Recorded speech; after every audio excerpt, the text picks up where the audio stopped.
Hello friends, welcome to my channel wooden cup and ceramic cup drawing for beginner. तो चलिए दोस्तों शुरू करते हैं। शुरू करने के लिए दोस्तों कार्टर शीट का हम यहाँ पर इस्तेमाल करने वाले हैं एंड HB पेंसिल से दोस्तों हम अपनी शुरुआत करेंगे। तो सबसे पहले चीज़ तो दोस्तों, जब भी आपको किसी सिमेट्रिकल चीज़ को बनाना होता है, लाइक कप बना रहे हैं, मग बना रहे हैं या फिर कोई भी स्टिल लाइफ का आप ऑब्जेक्ट बना रहे हैं जो कि सिमेट्रिकल है, दोनों तरफ बैलेंस है, तो ये दोस्तों टेक्निक्स आपको लगानी पड़ेगी कि देखिए किस तरीके से हम उन्हें हॉरिजॉन्टल लाइन के ऊपर जो है अपने ओवल को यहाँ पर बनाया है एंड उसके बाद जो है उसकी आउटर शेप को अटैम्प्ट करेंगे। पेंसिल को आप देख सकते हैं दोस्तों, पेंसिल को मैंने बिल्कुल पीछे से जो है पकड़ा हुआ है।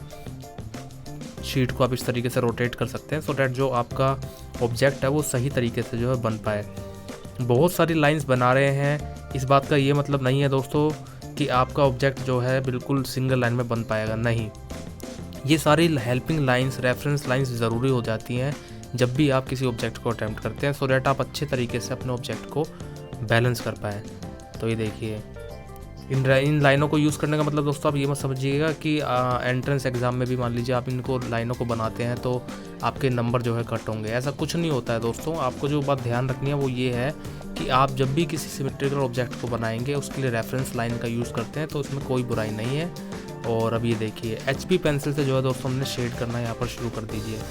अगर मान लीजिए आप वुडन कप बना रहे हैं दोस्तों, तो देखिए वुडन कप में सबसे ज़्यादा मेन जो बात आपको ध्यान रखनी है कि वुड का टेक्सचर प्लस पेंसिलों का ध्यान रखना है आपको कि हर एक ऑब्जेक्ट में डिपेंड करता है कि जितना ज़्यादा दोस्तों लाइट शेड होता है हम उसमें वैसी ग्रेड की पेंसिल यूज़ करते हैं। तो यहाँ पर पहले मैं जो अंदर का शेड है वो HB पेंसिल से दोस्तों अटैम्प्ट कर रहा हूँ। तो आपको ये दिखाने के लिए कि आप किस तरीके से अपना जो ग्रे स्केल है डार्क मीडियम लाइट का उसको दोस्तों मेंटेन करते हुए चलें। हमेशा ये बात ध्यान रखें कि आपकी डार्क मीडियम लाइट शेड जितने अच्छे तरीके से मर्ज होगी, ब्लेंड होगी, आपके ऑब्जेक्ट्स उतने ज़्यादा बढ़िया जो है देखने में लगेंगे। तो यहाँ हम जो है अपने जो डिज़ाइन हमें जैसे अंदर का जो मुझे देना है तो उस डार्क शेड को मैंने यहाँ पर दो इस तरीके से हल्का हल्का दोस्तों अटैम्प्ट कर लिया है एंड धीरे धीरे कोशिश करेंगे कि हमारा जो शेड है वो बढ़िया तरीके से यहाँ बैलेंस हो जाए। और बीच बीच में जैसे लकड़ियों के ऊपर दोस्तों आपने डिज़ाइन देखा होगा, तो उस डिज़ाइन को डार्क करने के लिए हम यहाँ पर 6B का जो है दोस्तों यूज़ कर रहे हैं। बहुत ज़्यादा डार्क पेंसिल नहीं लेनी है, 6B हमने जो है यहाँ पर ले लिया। अब 6B ले करके जो हमारे डार्क शेड है, अब ग्लास के अंदर का जो पार्ट होता है दोस्तों हमेशा वो आप जानते ही हैं कि हमेशा ग्लास के अंदर एक डेप्थ नज़र आती है, फिर चाहे वो स्टील का ग्लास हो या फिर नॉर्मल सेरेमिक ग्लास हो, कोई भी ग्लास होगा वो अंदर की तरफ से डेप्थ इस तरीके से डार्क शेड नज़र आती है। तो यहाँ पर अब जो उसके वुड के ऊपर का टेक्सचर होता है उसको दोस्तों में हम जो है अटैम्प्ट कर रहे हैं और इस तरीके से जो है कोशिश कर रहे हैं जो हमारा वुड का टेक्सचर उसको बढ़िया तरीके से यहाँ पर शो कर पाएँ। तो जैसे कि दोस्तों आपकी डिमांड है कि कुछ different type of texture drawing जो है आप बना करके दिखाइए, तो आज मैंने सेरेमिक और वुड के ऊपर जो है बनाई है दोस्तों। आने वाले टाइम में और भी जो डिफरेंट टाइप ऑफ टेक्सचर हमारे रहेंगे ऑब्जेक्ट्स के, उनके ऊपर हम जो है काम करेंगे। तो ये देखिए किस तरीके से हमने जो अंदर का डिज़ाइन डाल दिया है और अब इसके अंदर जो शेडिंग है उसको ब्लेंड करने की हम सही कोशिश करेंगे। ये देखिए अब डायरेक्शन दोस्तों यहाँ पर हम जो है हॉरिजॉन्टल रख रहे हैं क्योंकि हॉरिजॉन्टल यहाँ बेस्ट डायरेक्शन बैठ पा रही है और अच्छे तरीके से हॉरिजॉन्टल डायरेक्शन में ये ग्लास, ये कप बढ़िया तरीके से कंप्लीट हो जाएगा। ये देखिए नॉर्मल जो डिज़ाइन है और फिर उसके ऊपर की जो हल्की हल्की फिनिशिंग है, देखिए जो बारीक वाली चीज़ें हैं उनको आप लास्ट में कर सकते हैं। जैसे कि अब यहाँ पर हमें ये आउटलाइन करनी है और उसके अंदर मान लीजिए जो डिवीज़न आपको देना है। बाकी ये है पहले मेन अपना फोकस रखिए कि आप शेडिंग को सही तरीके से अटैम्प्ट करें। तो ये देखिए किस तरीके से हम दोस्तों यहाँ पर शेडिंग को अपने अटैम्प्ट कर रहे हैं और जो एक डेप्थ और जो गोलाई हमें उसमें फील करानी थी वो जो है यहाँ पर फील कराने की हम कोशिश कर रहे हैं। अब मेन अपना जो काम जैसे बाहर से शुरू करना है तो वर्टिकल डायरेक्शन को इस तरीके से हम जो है फॉलो करते हुए चलेंगे, एक तरफ डार्क और एक तरफ लाइट। अब वुड जैसी चीज़ में दोस्तों आप जानते हैं कि जैसे लकड़ी है तो लकड़ी पर अगर मान लीजिए आपने पॉलिश मार दी है तो फिर तो शाइन आने वाली बात अलग होती है। अदरवाइज़ एक लकड़ी पे आप नेचुरल लाइट लगाएंगे तो वो चीज़ शाइन ज़्यादा नहीं करता है। तो हम यहाँ पर उसी चीज़ को ध्यान में रखते हुए यहाँ पर डार्क टू लाइट का दोस्तों रूल फॉलो कर रहे हैं कि एक तरफ डार्क शेड हम दिखाएंगे, दूसरी तरफ लाइट शेड हम दिखाएंगे। तो इस तरीके से पहले HB पेंसिल से दोस्तों हम जो अटैम्प्ट कर लेते हैं शेड को। ये देखिए इस तरीके से हम जो है अपना मीडियम टू लाइट जो शेड है अपना उसको इस तरीके से बढ़िया से अटैम्प्ट करते रहेंगे। अब देखिए हो सकता है कि आपकी शेडिंग दोस्तों बाहर भी निकल जाए तो कोई दिक्कत वाली बात नहीं है उसमें। शेप से जब आप स्टार्टिंग अपनी प्रैक्टिस करते हैं रफ शीट्स पे, उस पर शेडिंग बाहर निकल जाए तो अच्छी बात है। बस उसको कंट्रोल करने की आप कोशिश करिए कि आपका ग्रे स्केल सही आ जाए। और इस तरीके से राउंड रोटेशन में आप जो है शेड करेंगे तो एक उसमें राउंड फील भी अच्छा आएगा। तो अब इसमें जो हमें काम करना है 6B को दोस्तों हमने यहाँ पर दोबारा ले लिया है और 6B सब जो हमें डिज़ाइन डालना है वो डिज़ाइन जो है लकड़ी पे डालना शुरू कर देते हैं। जैसे कि आपने देखा भी होगा दोस्तों, लकड़ियों पर जो डिज़ाइन है हमेशा मतलब कोई ना कोई बहुत सारी लाइंस जो है बनी रहती हैं लकड़ी के ऊपर, क्योंकि लकड़ी की जो कटाई होती है, कटिंग के बाद जो है जो पैटर्न है लकड़ी का वो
है कि भाई डार्क वाली साइड पे थोड़ा सा और ज़्यादा हाईलाइटेड होना चाहिए। तो ये हमने इस तरीके से हाईलाइट कर दिया है। तो ये हमारा वुडन टेक्सचर यहाँ पर दोस्तों बढ़िया तरीके से जो है रेडी हो चुका है। और बाकी रियलिस्टिक दोस्तों वो तो आप जानते ही हैं, उसके लिए तो हमें कॉटन एंड बहुत सारे टूल्स यूज़ करने पड़ते हैं। अब यहाँ पर 2H की पेंसिल दोस्तों हम यूज़ करने वाले हैं अपने सेरेमिक ग्लास के लिए, यानी कि सेरेमिक कप हम जो है बनाएंगे वाइट कलर में।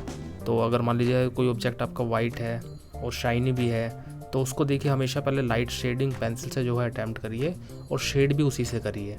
फ़र्क क्या पड़ेगा कि आपका जो लाइट ऑब्जेक्ट है, तो लाइट ऑब्जेक्ट में कभी भी आप जो है डार्क शेड की पेंसिल यूज़ ना करें, H ग्रेड की पेंसिल यूज़ करें।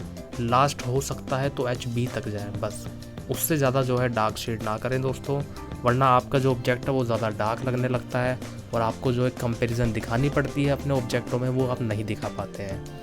तो इसी बात को जो है ध्यान में रखते हुए हम यहाँ पर जो है अपने ऑब्जेक्ट की जो है लाइट शेड पे जो है दोस्तों ध्यान दे रहे हैं और इसी के हिसाब से जो है लाइट शेड को अटैम्प्ट करते रहेंगे। जैसा आपने देखा भी होगा दोस्तों कि जैसे अब सेरेमिक है, सेरेमिक दोस्तों देखिए शाइन तो करती है, थोड़ा बहुत शाइन उसमें होता ही होता है। तो जो भी सेरेमिक टाइल्स हैं, सेरेमिक ग्लासेस हैं, कप्स हैं, प्लेट हैं, इन सब पे शाइन जो है नज़र आती है। तो उस शाइन को जो है किस तरीके से दिखाना है यहाँ पर आप देख पा रहे हैं कि मैंने जो है 2 जगह ये वाइटनर छोड़ दी है और लेकिन शेड काफ़ी ज़्यादा उस पर जो है लाइट रहता है, शेड लाइट रहता है। तो इसका मतलब है कि आपको पेंसिल जो है हमेशा लाइट ही यूज़ करनी पड़ेगी ताकि जो शाइन है वो बनी रहे, शाइन को हमेशा छोड़ना पड़ेगा और ओवरऑल जो कंसेप्ट है वो बिल्कुल सही तरीके से आपका अटैम्प्ट हो जाए। तो यहाँ पर देखिए किस तरीके से जो है हम वर्टिकल डायरेक्शन के अकॉर्डिंग यहाँ